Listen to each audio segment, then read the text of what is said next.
Well, everybody says the two favorite words in sports is Game 7.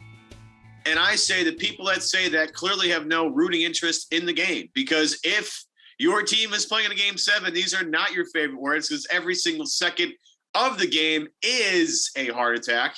But yet, alas, we are headed to another Game 7 in these Eastern Conference playoffs. Evan Valenti back here on Celtics Beat alongside Seth Lamon, formerly of ESPN, as we give a little, we decompress a little bit after Game 6. Boston loses 111 and 113. We will set the stage for Game 7 Sunday, 8:30.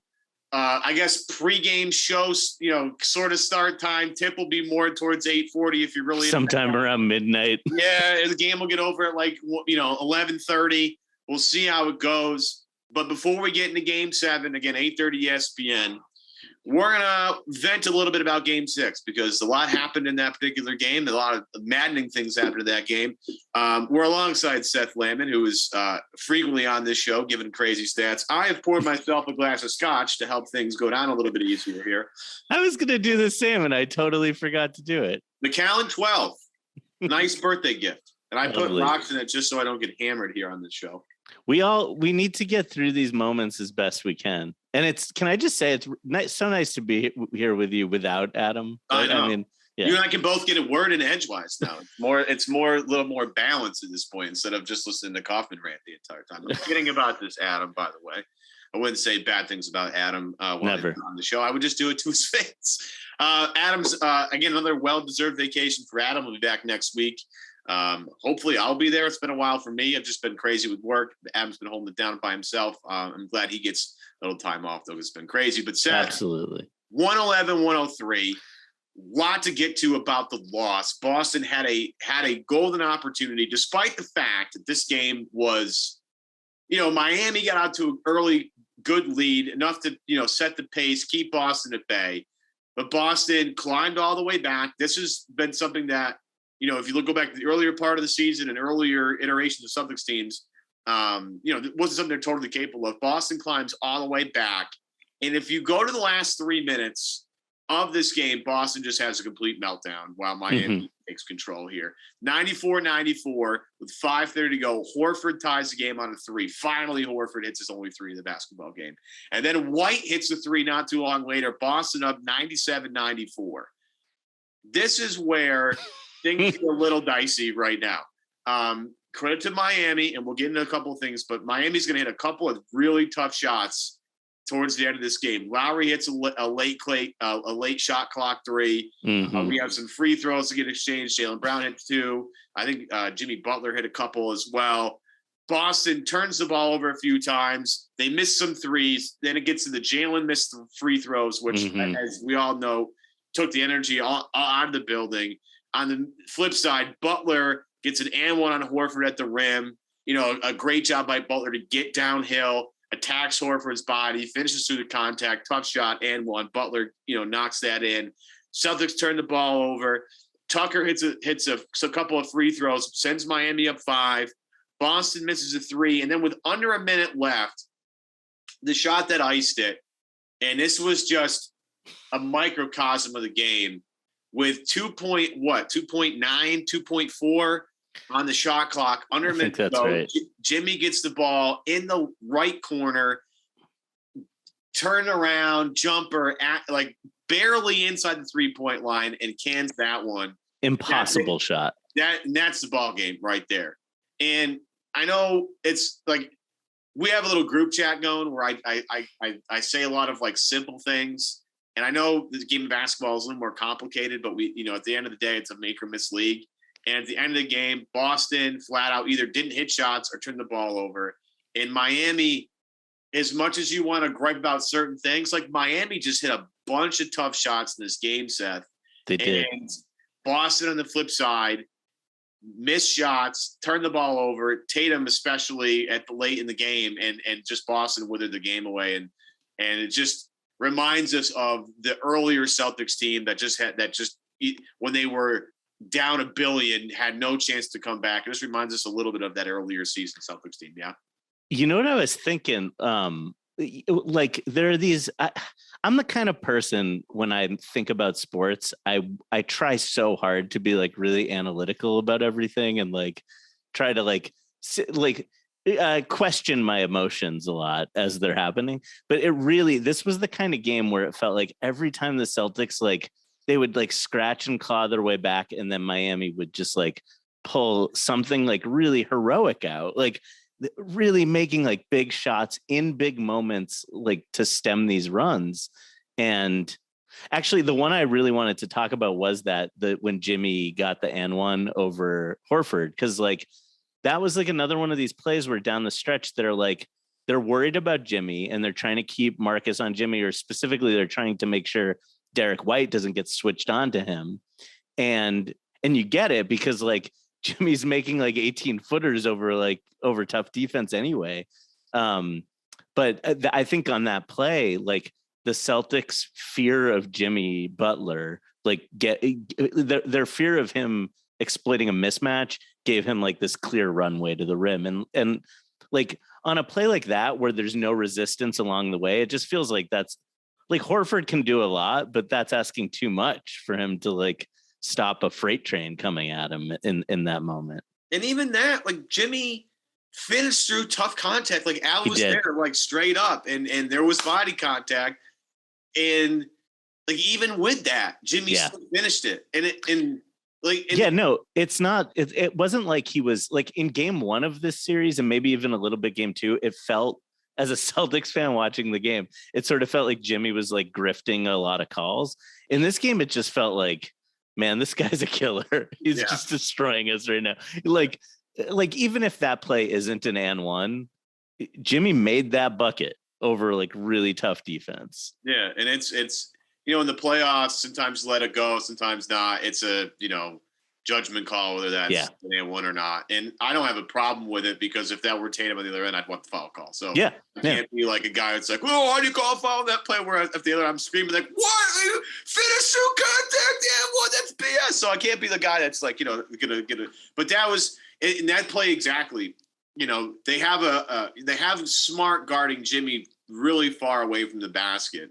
Mm-hmm. I mean, like 30 feet out, and Smart clearly isn't 100%. I mean, Smart, Jimmy abused Smart pretty much all game long. I forget who had the stat, but Jimmy did a tremendous job basically on everybody that guarded him. Not a great game for our beloved defensive player of the year, though. Yeah, right. No, it wasn't. And Marcus is clearly hindered by something, but Smart meets him way out, top of the key, like 30 feet away. They run that. I think it's either Strus or Lowry that comes over to set the screen so they get that Derek White matchup. And Derek White, so like Smart kind of covers towards the middle of the floor to try and push him towards the baseline. And White like was angled the wrong way. And when you're angled the wrong way, like Jimmy is just gonna go. And I was gonna save this for later, but this guy on Twitter, I watched it just very recently.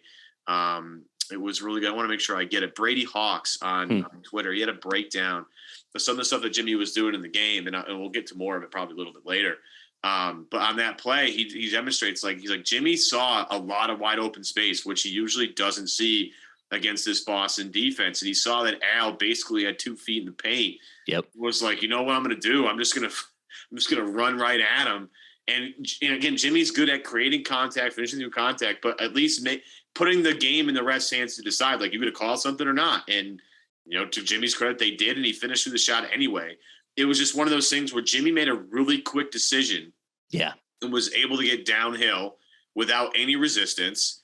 And it's crazy because Horford is a really good defender pretty much anywhere. I was listening to Simmons and Russillo and Kevin O'Connor. They talked about how Al, and maybe it was them or maybe it was somebody else, maybe it was Zach Lowe.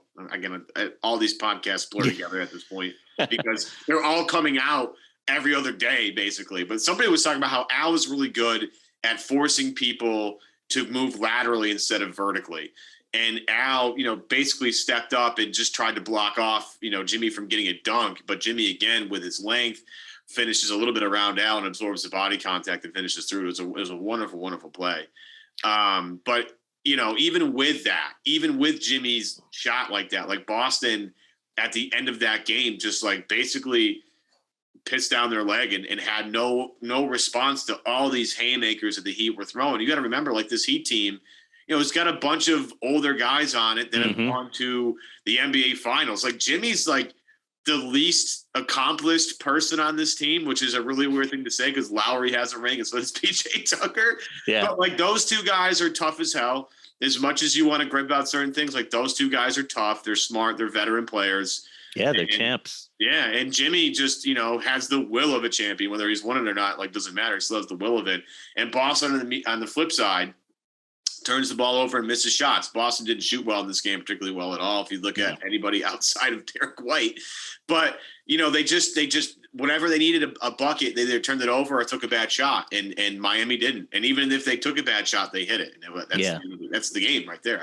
I know we all spend all this time, like, analyzing plays and things, but, like, to me, Seth, it's that simple.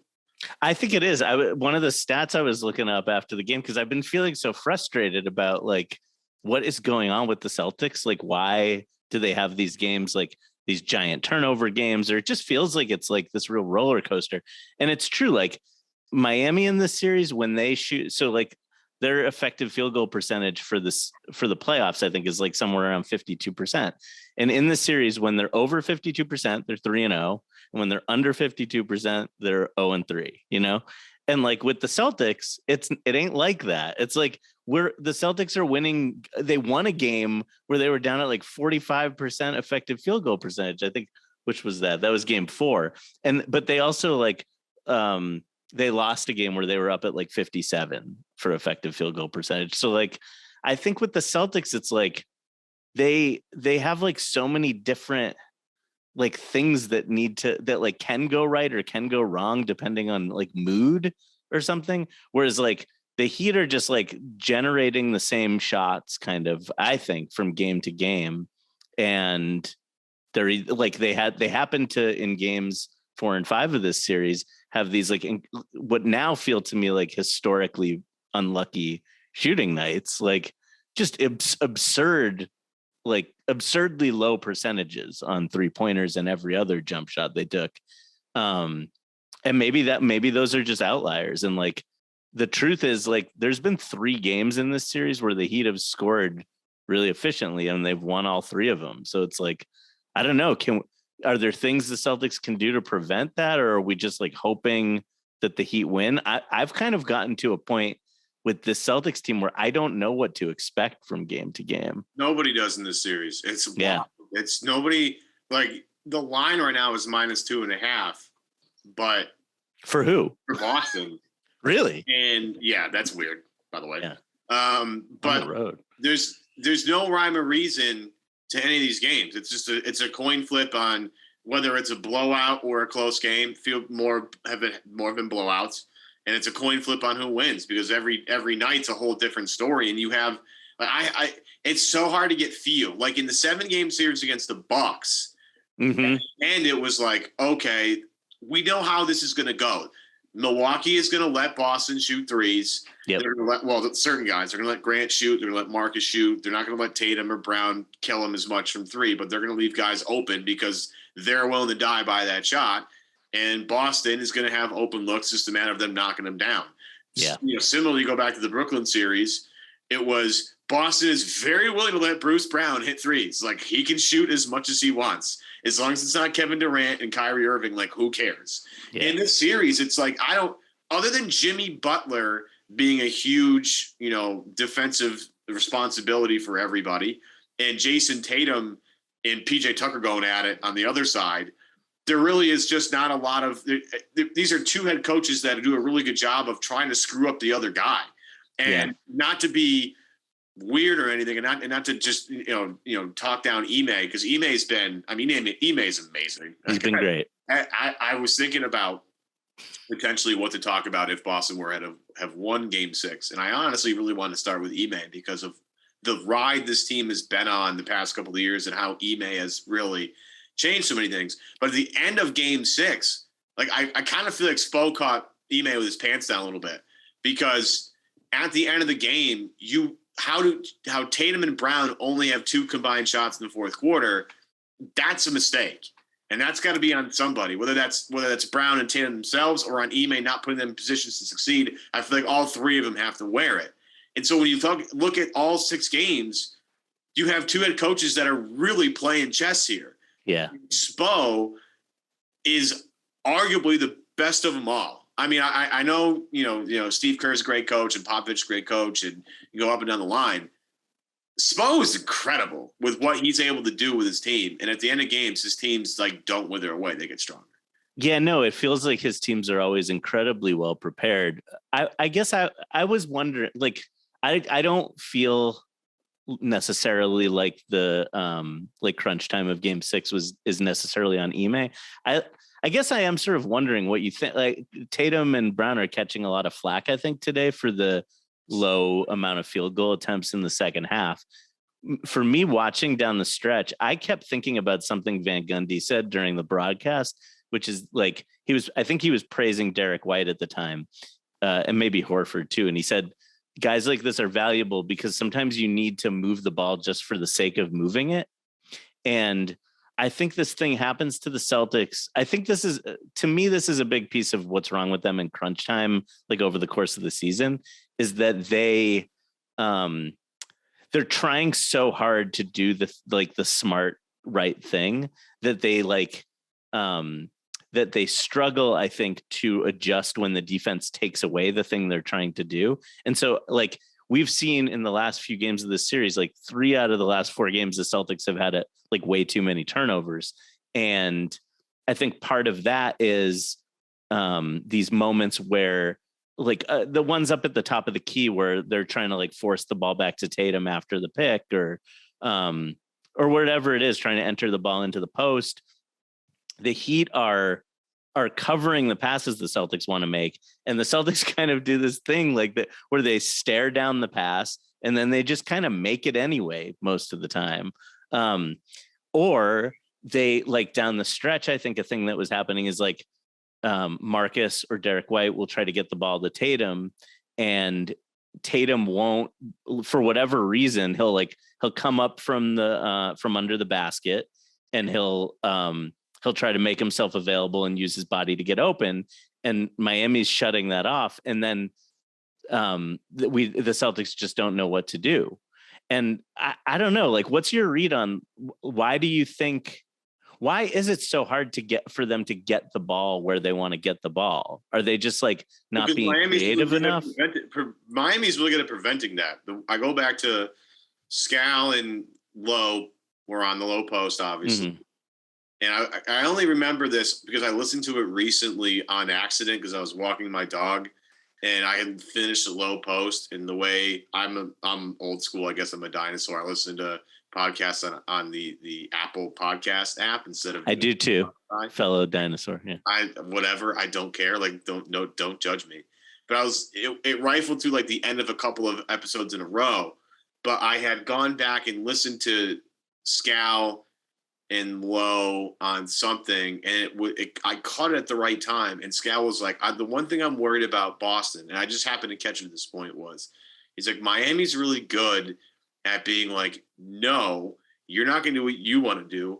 You're going to do what we want you to do on offense. Like you want to go this way. We're going to make sure you can't. You have to go this way.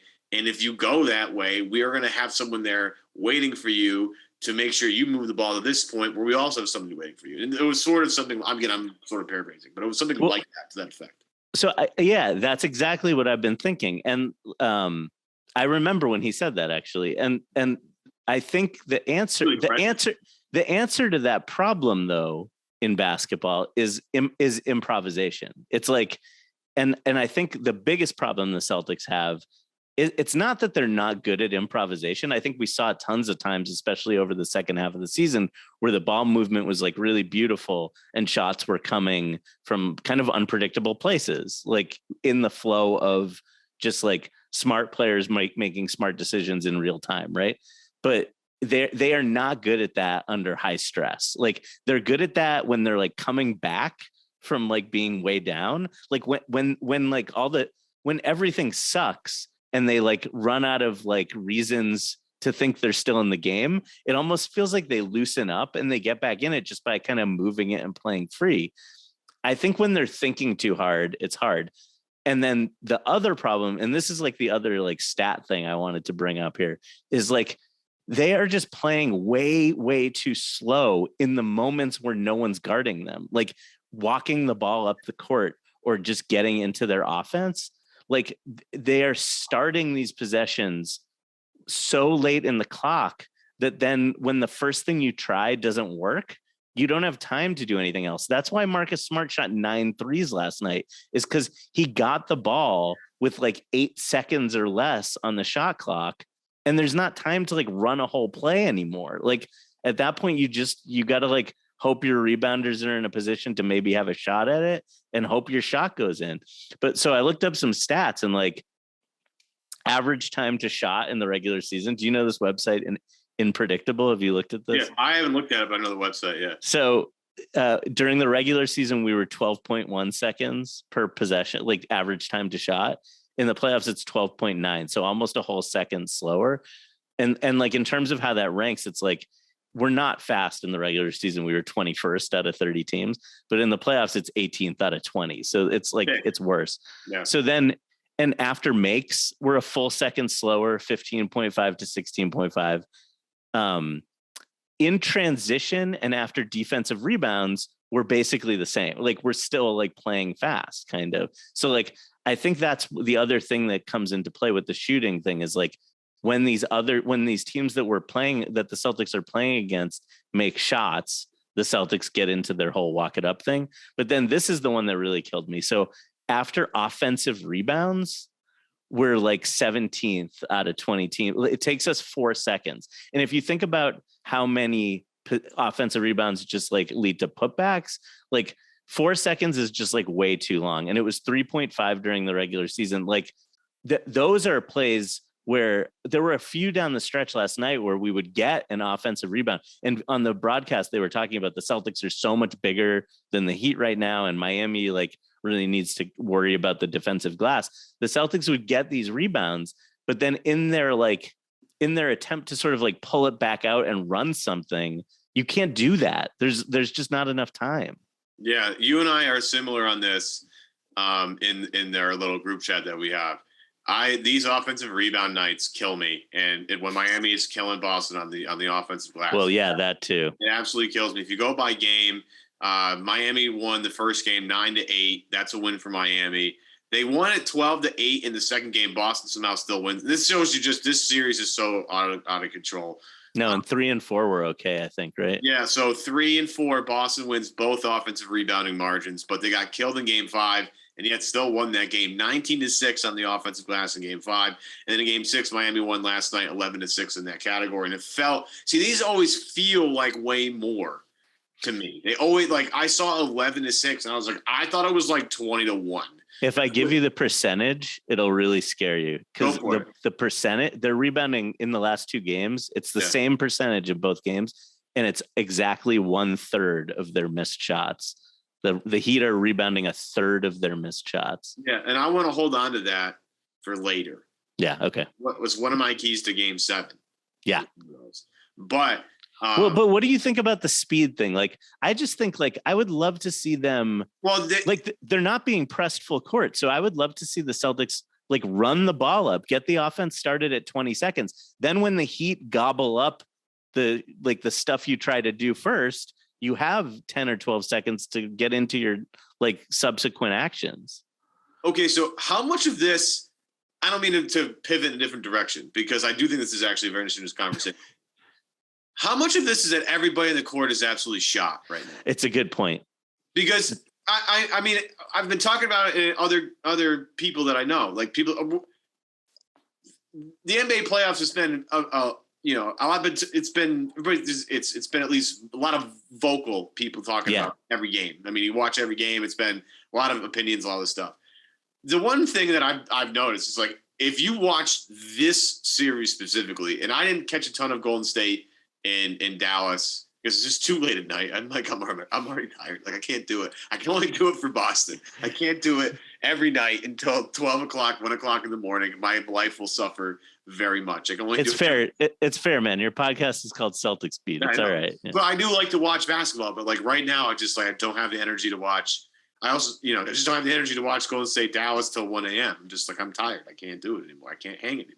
Yeah. But like you watch this series, and like one of the biggest things about the series is like both of these teams are just shot. Mm-hmm. I mean, in especially like Jimmy doing what he did last night on one leg is just absolutely unbelievable. Kyle Lowry is obviously hurt, and he killed him again last night. Yeah. You have PJ Tucker's playing with at least, I think, 2 injuries right now, and he's still looks fine. Yep. Jason had that stinger.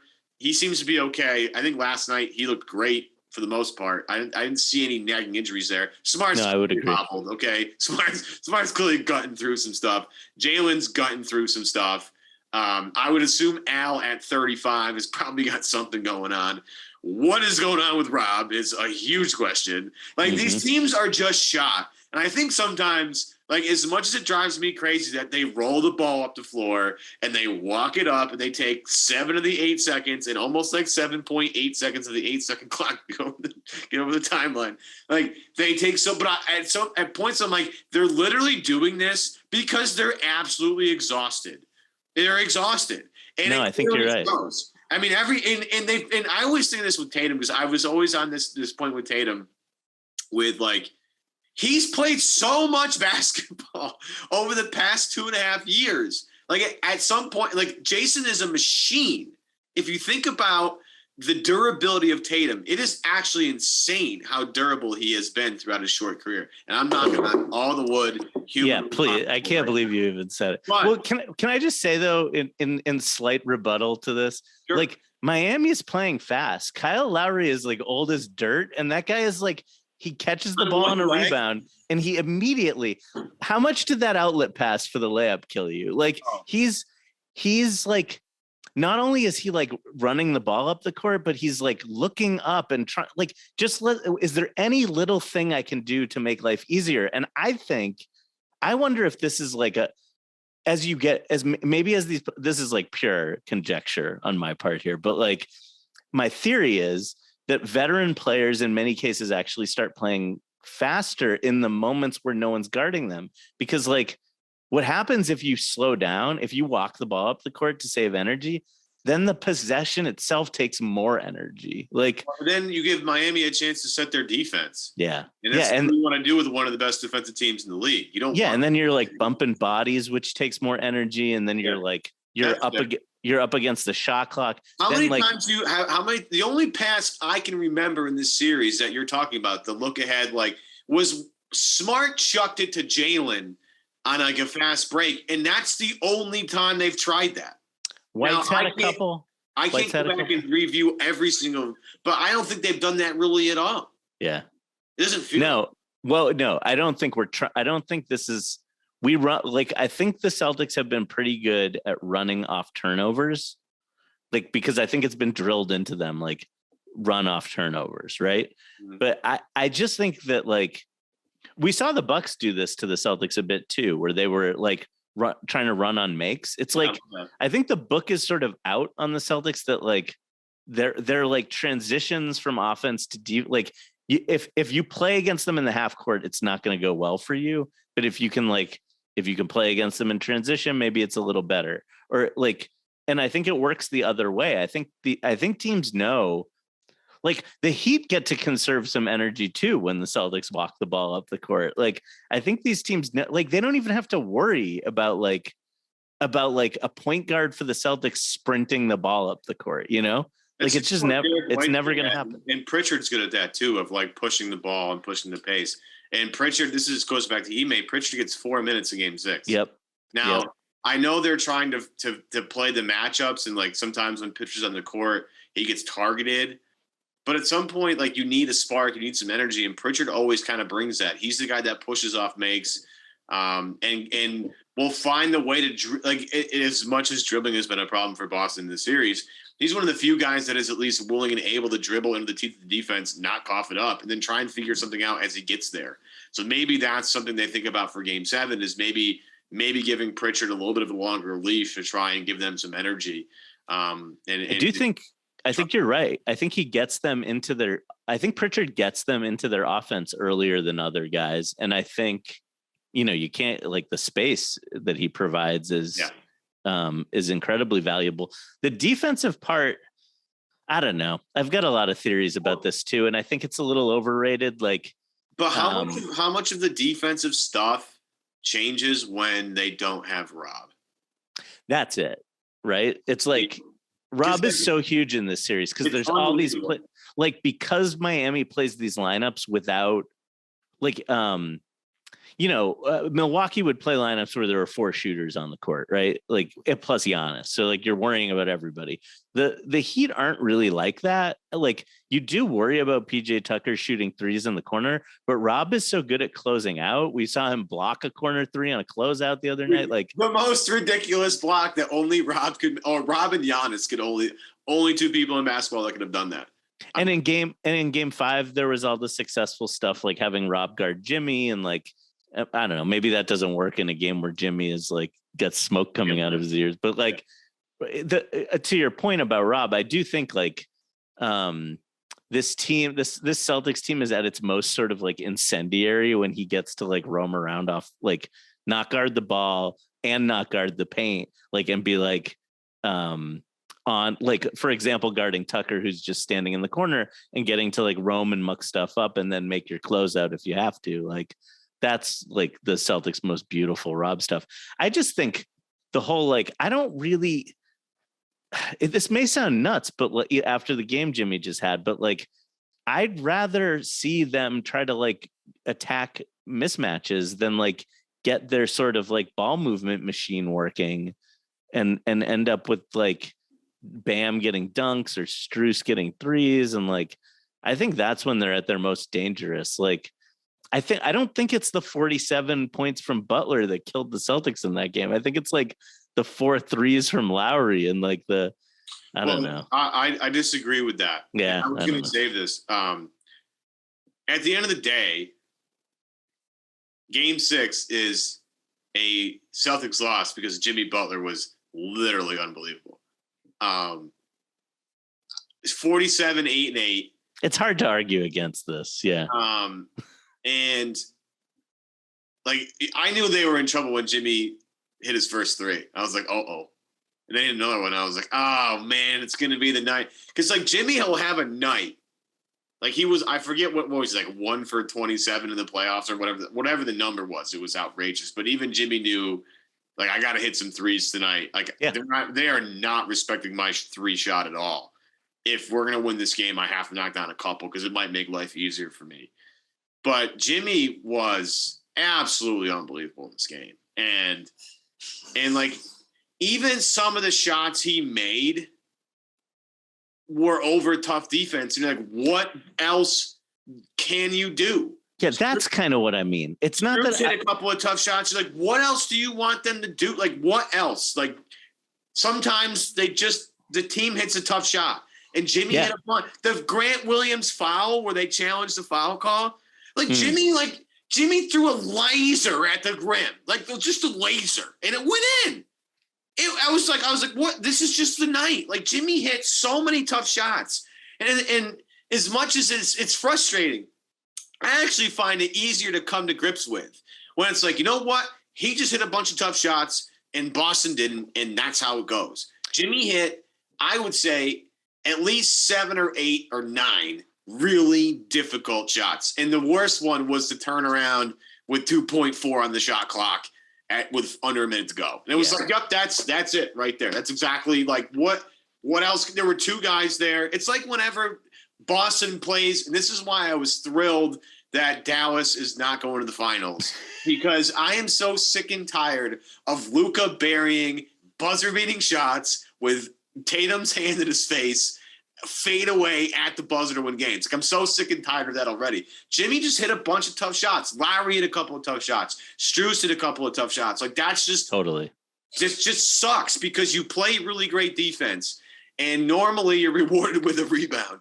And even in these tough times, like Miami just hit a couple of tough shots and Boston didn't. And that was it. Like, there's so many in a tight game like that. You can break down every single play, but yet, like, they hit tough shots. Boston didn't. You can analyze every single shot, but at the end of the day, Sometimes that's what it is. And I know there are certain stats that would like. No, I'm not. I wouldn't even disagree. I just would say that like, I think to your point, I think there's this thing that happens where like great players make shots over a tough defense, and we think like, I guess I would just say like, if that's the reason you're not playing Pritchard, I'm kind of questioning that. Like, can like, if they really want to like go out of their offense to just go one-on-one against like, you're helping against Butler anyway. We're like, you're sending help and you're giving up open looks kind of anyway. And so like, if it helps you get some more minutes for Smart on the bench, or if it helps you like,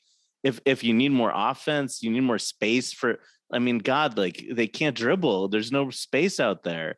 You need more space for Tatum and Brown to be able to drive. It might help to have Pritchard like open on the strong side. I just think like, he's not such a terrible defender that I'm afraid of letting him like guard somebody one-on-one a little bit. But Game 7, Sunday night, 8:30, gonna be a stressful 24 hours because it's almost 8 o'clock Eastern time right now, so it's about 24 hours out. Sometimes these games feel so stressful that it's hard to even decide if it's fun. It's like, am I even having fun right now watching this game? Like, I'm just terrified. None of these games are fun unless you're winning by 20. Then they're fun because we need to have like a therapist on to figure out why we do this to ourselves. Like, because it's out of our control. That's fun. But Game 7, 8:30 ESPN. Again, if you're like me and hate the fact that it takes till 8:45 to tip the ball off, you can watch it 8:45. Or 8:40, and then you get a couple of minutes of BS, but whatever. One of the things we talked about extensively in this podcast, the offensive rebounding numbers. Yes. One of the things that I would like Boston to do in Game 7 is, first off, cut down on the offensive rebounding numbers for Miami. Okay, secure the defensive rebound. Yes. But in conjunction with that, I want them to push on that because it's clear that Miami is sending everybody to the glass. Very clear, very evident that everybody has been told to follow your shot on Miami because how many guys have shot the ball? Obviously, it doesn't even matter if they know if it's going in or not, but they're just crashing automatically. And there's just more guys around the basket than Boston has. There's 2 or 3 guys down low for Boston. There's 5 for Miami. Miami wins numbers battle, and they get a good look, as you talked about earlier. The shot after an offensive rebound, you talked about the numbers with Boston being slow. I bet Miami's, if you look that up, is much quicker. They're faster. They're much faster because they're getting great looks at the rim because they have somebody there probably uncontested, grabbing the rebound and putting it back in. One of the things that I hope Boston does for Game 7 is find a way to secure defensive possessions with rebounds and then push off those rebounds because you're going to have the numbers advantage on their side. When you look at this series and all the wacky things that have happened in the series, if you can find a way to steal points, take every single opportunity. And this is one of the ways I think Boston has really come up short here by allowing so many offensive rebounds, A, but B, the fact that they just don't push enough. And if they can find a way to push off these defensive possessions, you're going to have numbers. And if you have guys leaking out, and not everybody, maybe one guy, maybe it's just one guy. You send 4, they send 5. You have one guy cherry picking. With the Vivek offense, this is exactly what Vivek pictured when he bought the Sacramento Kings years ago. I forgot about that. This is you dust off the Vivek playbook and you try and do this because there's an advantage there that Miami is succeeding to you. Miami's half court offense for the most part isn't that great when Boston has their set defense. Okay, that's right. They don't have that many offense creators. So if you have everybody crashing the glass, you have a numbers advantage. Take advantage of that number. Seth, am I crazy? No, you're making total sense. And I think, not for nothing, the fact that the last 2 games of the series have been the ones where Miami has been pounding the offensive glass like the hardest, like that 33 and that 33% number we were talking about before. I think it has some series are all about adjustments, but also you become like more yourself over the course of a series.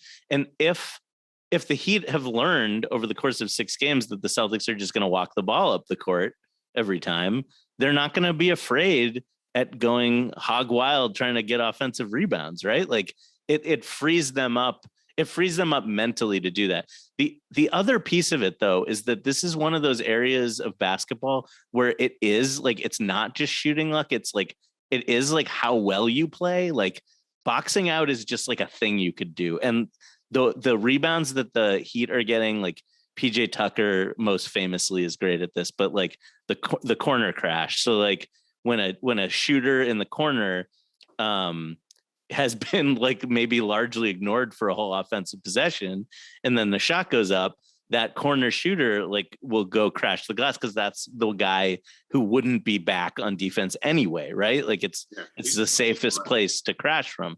So I think like that we just have like Jalen or Derek White or whoever it is who's guarding that corner shooter, that has to be a box out. And that's like a thing you can do. You can just do that better, right? It's like, it's not like you don't have to worry about like a shot going in or not. You just do that better. Especially if it's PJ, because PJ is really I love PJ Tucker. I'm not gonna lie. I'm a big fan. He knows what he's good at, and he knows what he's not good at. If he catches the ball at 3-point line that's not in the corner, then he's not shooting it. He just knows he's not shooting it. But if PJ's in the corner, in the ball, and you have PJ, and I know it's hard. Like, I know this is hard. If it's hard. Easy, everybody would do it. So I'm not trying to say this isn't easy. This is easy. It's not. Yeah. But you have to find a way. It's like in baseball. In baseball, you're always thinking about a million things at the same time, but you have dead time to think about them. In basketball, you just don't, because the ball's always moving around. But if you can find a way to think, hey, if you have PJ corner in the corner, if PJ's in the corner, if the shot goes up, put a body on him, because you know he's going to crash. And because PJ is big and physical, it has no problem throwing people around because he's strong. The earlier you get a body on him and put him off course, and I don't care if it's a bump into the baseline or if it's like literally just putting him up and walling him off, that's going to mean a whole lot. Like if Strus is crashing, or if it's Martin crashing, or if it's Lowry, like whatever. But PJ and Bam can give them so much better chance. And in the way, because they're so big and physical, they can go up strong and either get to the line or finish through the contact. Like Bam, because he's athletic, grabs a rebound and can shoot over the top of guys. PJ's more of a guy that just barrels through, finds a way to grab it, and then like creates contact going up, or maybe finds an open shooter somewhere, because PJ's, again, a smart guy.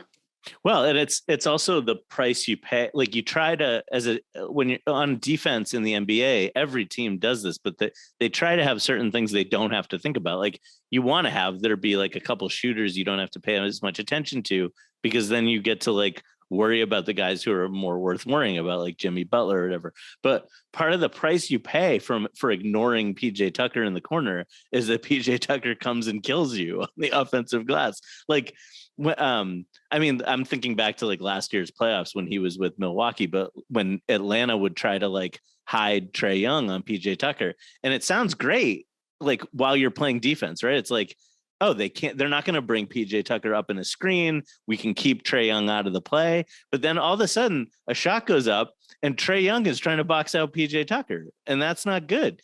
And so like, at least that's a situation where he could try and still fail. Probably the Celtics, if the Celtics box him out, it'll work. Like it's not like he won't be able to overpower these guys, like if they actually put a body on him. Yeah. And with Boston, you talk about the turnovers. That's the biggest thing. I mean, if they box out and limit Miami on the offensive glass, get out and run. Yep. Don't turn the ball over. I don't think it's really that complicated. I think they win. Do we sound like we're dreaming here? Is this like this is just us like fantasizing at this point? Yeah, because it's probably not going to. I mean, this is a credit to Miami too, though. I do want to take some time just for a second. Miami defensively is really in the dribbling. Like when Jalen or Tatum or Smart or anybody puts the ball on the floor, they get into guys. I am very impressed about everything they've done to try and disrupt the dribble penetration of Boston, more so on just like the first dribble or two. And everybody's doing it. It's Gabe Vincent. It's a lot of Victor Oladipo's done a great job with it. PJ Tucker's done a good job with it. Jimmy's done a good job. I mean, they have guys that have done an amazing job at just getting in the airspace of guys. And especially when that first dribble goes on the floor, they just attack. And it's just really impressive.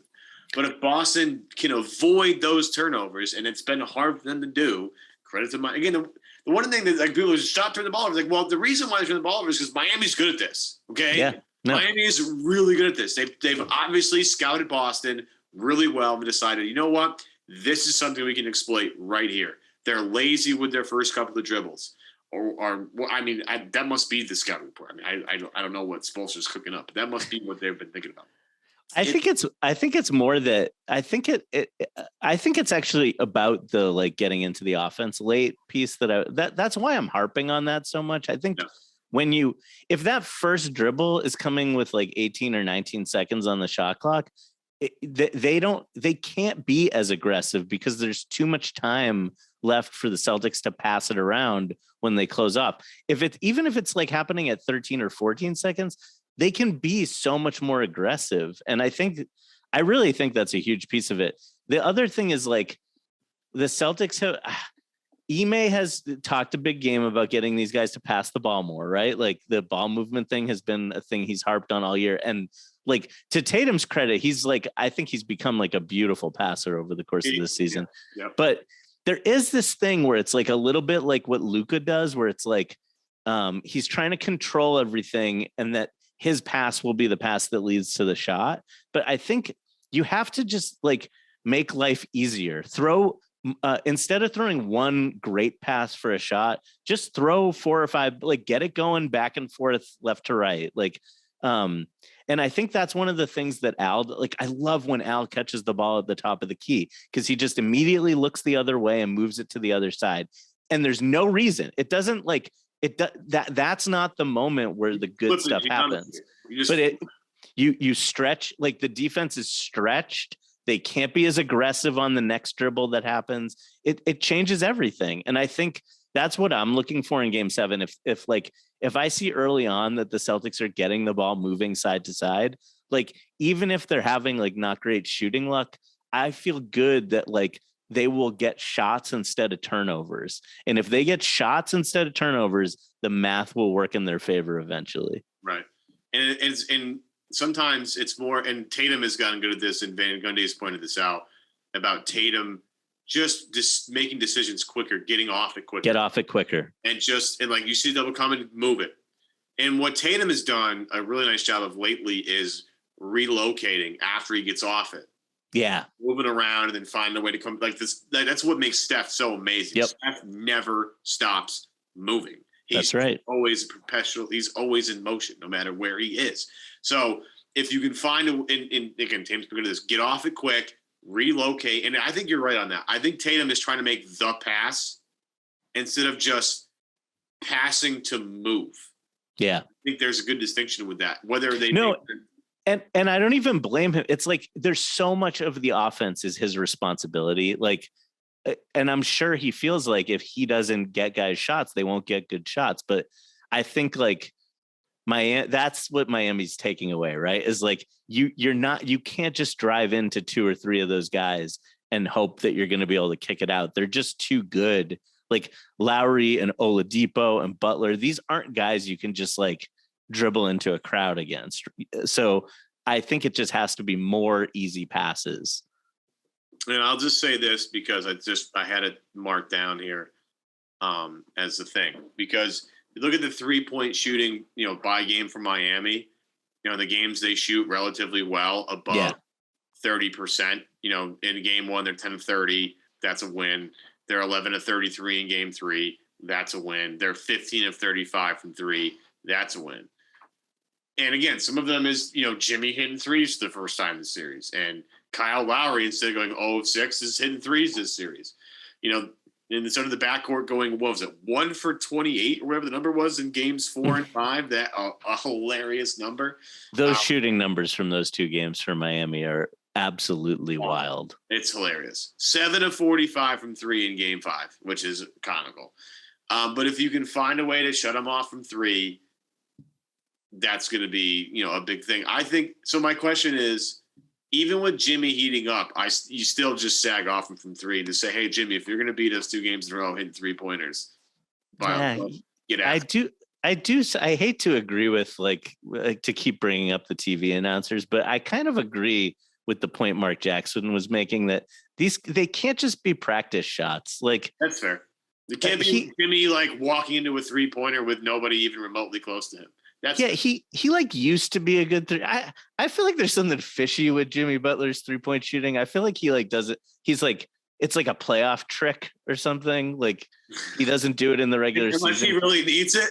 He's like playing possum or something. Like, I don't know what's going on with the Jimmy Butler 3-pointers, but yeah. I know that he's not as bad as he's seemed in the regular season. He just doesn't take them. Yeah.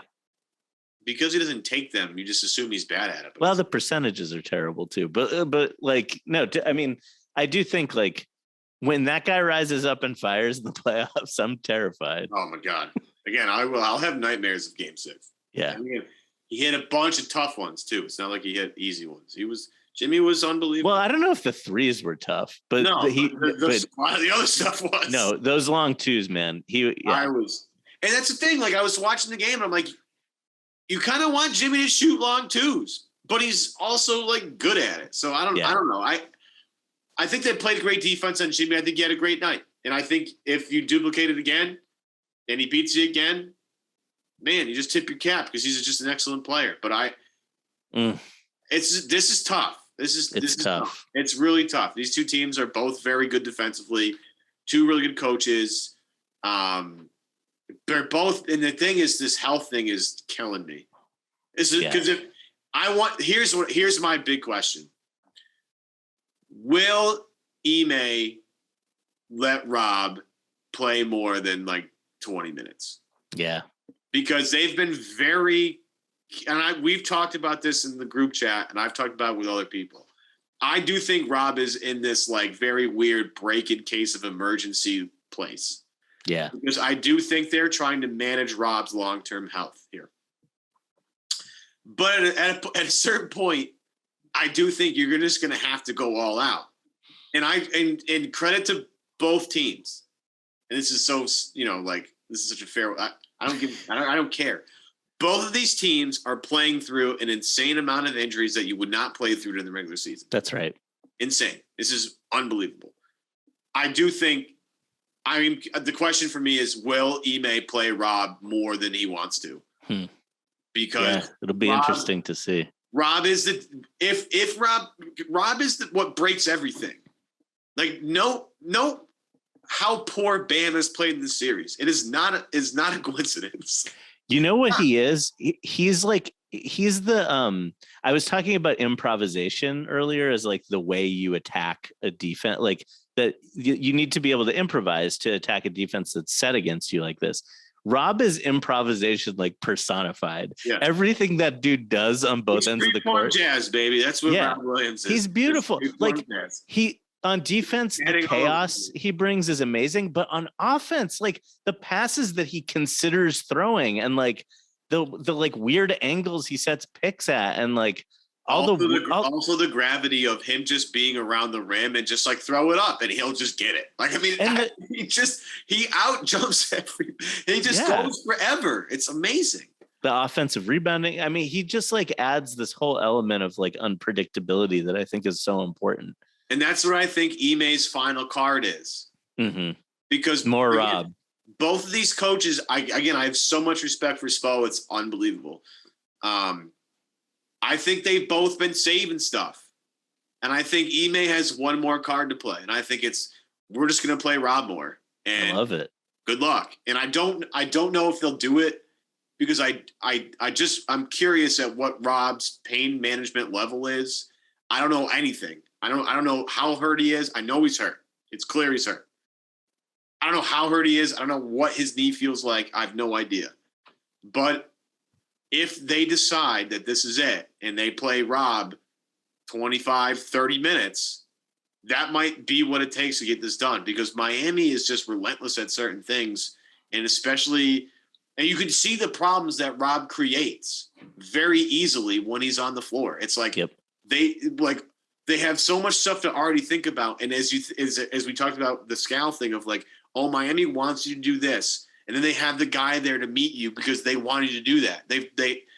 Rob breaks all of it. And can I ask you a question about your emotions right now heading into Game 7? Sure. Okay, so like we lost. Check. Well, and when I say we, I mean the Celtics. In 2020 in the bubble, this is the team we lost to, and it like at the time it felt like a missed opportunity a little bit, but it also felt like we're not ready. We're clearly not ready. This Heat team is like a bunch of pros, and like we just didn't have it. Like when it came down to like clutch moments in that series, we just weren't there. So what I'm wondering is like, to what degree, obviously this would be a bigger missed opportunity, but like how much bigger is what I'm wondering. like how are we going to sleep at night if we lose this Game 7? Scotch will help. Did I break you? I'm sorry. No, because this health thing is killing me. I know. Well, and like I do think there's like the sports fan in me. There's a part of me that wants to be like graceful about this and be like, this season has given me so much more joy already than I ever thought I was getting out of it. Especially when it started. Like I feel like we got a coach now. I feel like we got a defense that I love watching. I feel like we have like star players that we get to like be excited about. There's so much to root for. They're all young. Like, yeah, but it's a blown opportunity because huge blown opportunity. You don't get here. The thing that I'll tell, this is the thing. Whoever wants to say this piece, oh, you won the title when everybody got hurt. Let me tell you something. You don't get here that often. Okay? It doesn't happen all the time unless you're LeBron or the Warriors. Okay? Every time you get this close and don't get to the finals, it is a missed opportunity. How big that is, that's pending where you are in development. When Boston got to the finals against LeBron in Eastern Conference Finals against LeBron in Game 7, that was a holy cow, I can't believe they're here. Like, this is crazy. It's Game 7, LeBron, Tatum's like 19, like whatever, roll the ball out. Who cares? Like, we're playing with house money. Who cares? Yeah, it was all gravy. Didn't matter. It was like the fact they're even here is incredible. It's like Atlanta, right? Atlanta has this amazing run and everybody's feeling great. And it's like, holy cow, the fact they're here, this is crazy. Oh my God. Then you have this season. Yeah. And Atlanta has a lot more problems and questions to ask themselves at the end of the season than they did the year prior. It was like, oh, Atlanta's great. Cam Reddish, John Collins, Trae Young. They have to see with it. Guess what? Didn't go as well, right? Whenever you get to this spot, if you do not make the finals, it is a missed opportunity, especially when there's so many injuries on either side. Yep. What helps our case is that Jason Tatum is still 24 and Jaylen Brown is still 25. Yeah. However, they've gotten here already so many times. Yep. You have to eventually get over that hump, and championship teams do. Championship teams go on the road and win Game 7 in a do or die game. Go ahead. I love what you're saying, and it's reminding me of what Spo said after Game 5. After Game 5, when he in the press conference, he almost seemed a little excited when they asked him like how you recover from this. He's like, we have an opportunity, like, to win the championship. You have to do like really difficult stuff, and if we win these next two games, it becomes this like, we're going to be like so proud of ourselves for years about and it like the stories we'll have to tell about how we went through this thing. Like, I'm paraphrasing what he said, but that's the idea, right? But like that, I'm hoping I think I texted you guys like watching Derek White run out of the tunnel for game 6. Like he looked like giddy. And I was like, man, this guy's going to have a good game tonight. And he did. And I just hope, this is what I hope. I hope the Celtics go into game 7 feeling like, holy crap, we have this amazing opportunity in front of us, and not like, holy crap, if we blow this, it's shame. Two different mindsets. Yeah. Really quick before predictions. Yeah. Okay. 2 things. And I said we were going to talk about this pre-show. And I have not talked about this until now. I totally forgot. 2 things. 1, this $25,000 fine on the Miami bench means absolutely nothing. And I can't even believe they even slapped a fine on that, because Miami will pay that every single time. They're going to keep doing that. The $25,000 fine. And I'm not trying to say both teams don't try and do this, but Miami is clearly taking liberties with this, and it's starting to really get to me. Yeah. There's got to be, and we'll see with what the referee crew looks like. And I have a sneaking suspicion one of my favorite guys is going to be reffing this game. They're going to keep doing that. Yeah. Unless somebody comes out and tease them up. And that stuff, the Nick Nurse thing, Nick Nurse does this, and it drives me absolutely crazy. You have to clear out that stuff. You have to.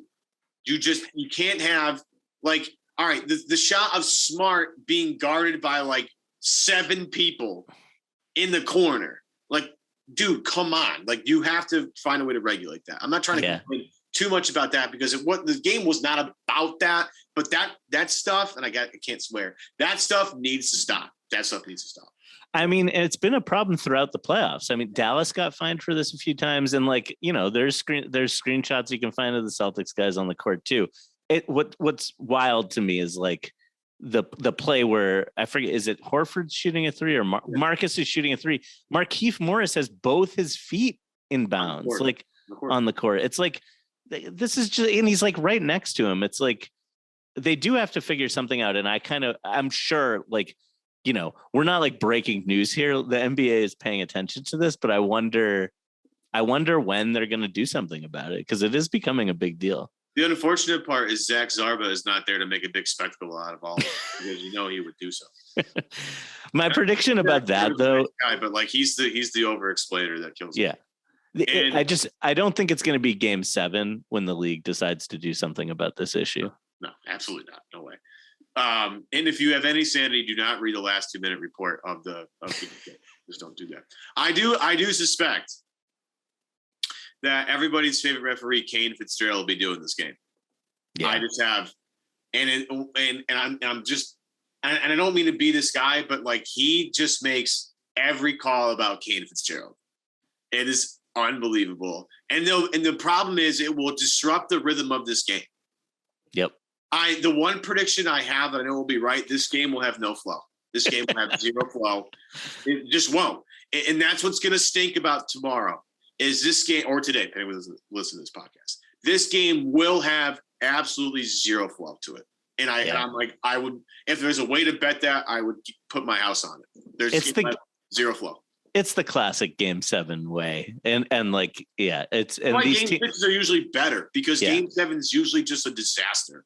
Also, these 2 teams are begging for like weird refereeing nights, like with the way they play. So it's like, I mean, listen, game 6, I felt like it was a travesty too, but game 7 is going to be a wild ride. It's going to probably be a rock fight. That's right. Yep.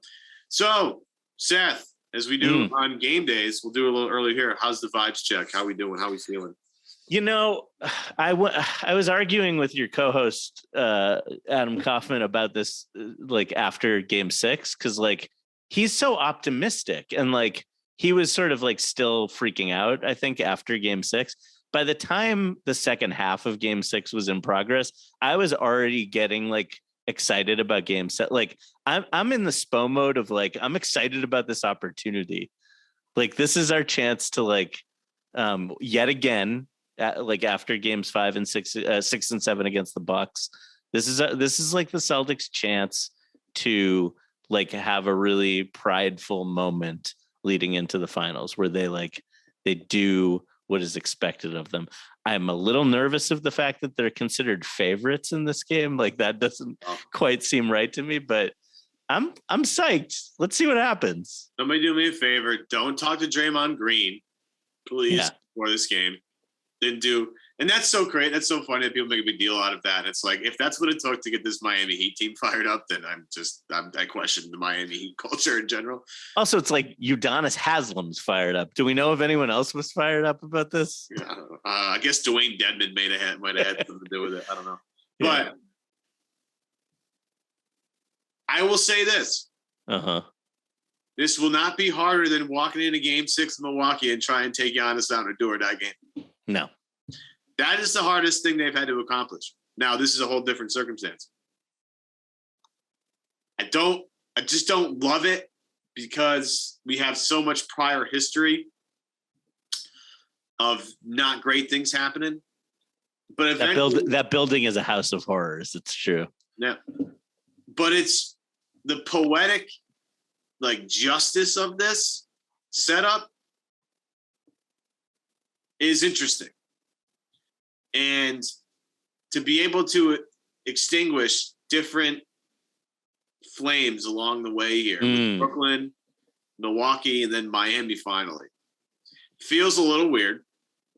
But I think you're right with there is a different attitude when it's win or go home. And I think we saw that last series with, like, hey, it's do or die against Giannis here. Like, everybody's got to step up. Yep. The problem with this, again, is health. Yep. But this team has not lost 2 games in a row this entire playoffs. So with that in mind, I will finish my scotch and I will roll with the C's. Yeah, I'm taking them too.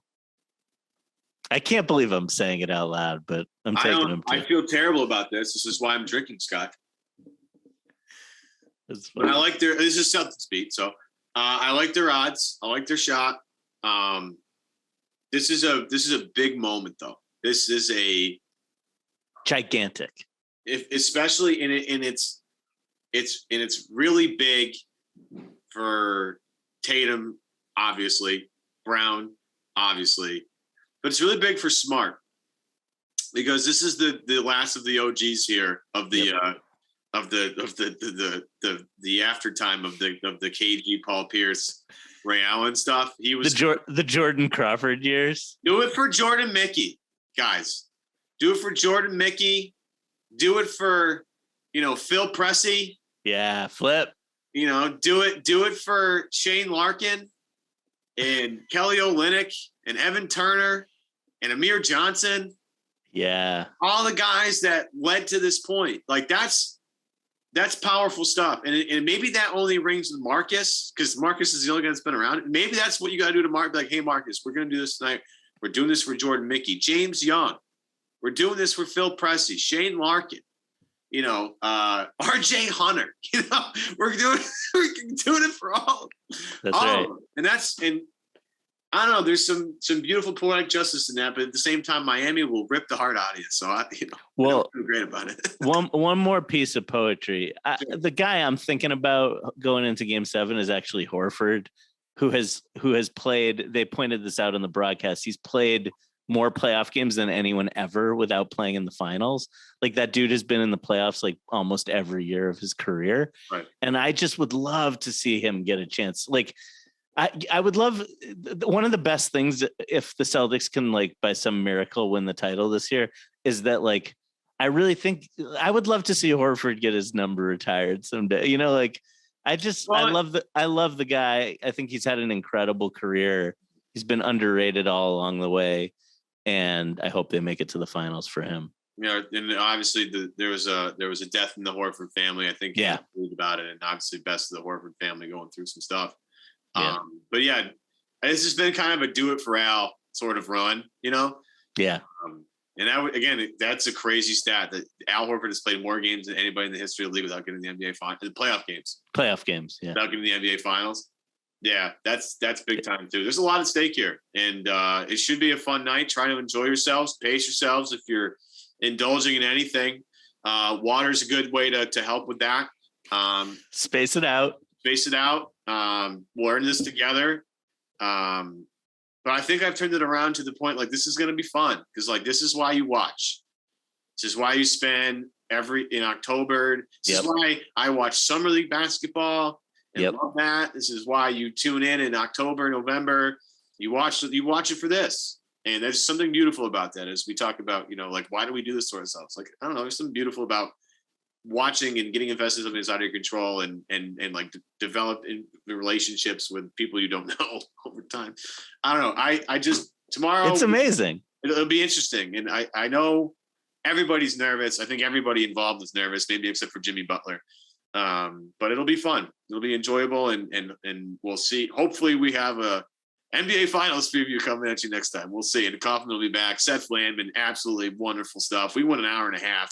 I did not expect this. I'm just trying to get this to like 45 minutes. Oh my God. So we went way long, but it's still a lot to talk about. It's Game 7. Everybody's jacked up. Make sure you subscribe to this podcast on iTunes, on Stitcher, on YouTube.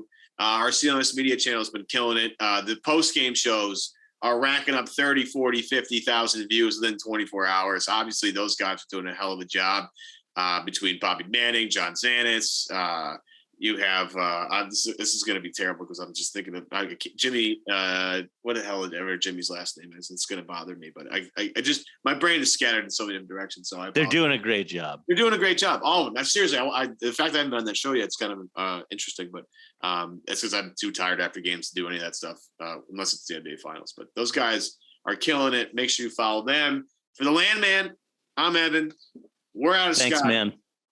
We got to go. Game 7. Game 7. Love you guys.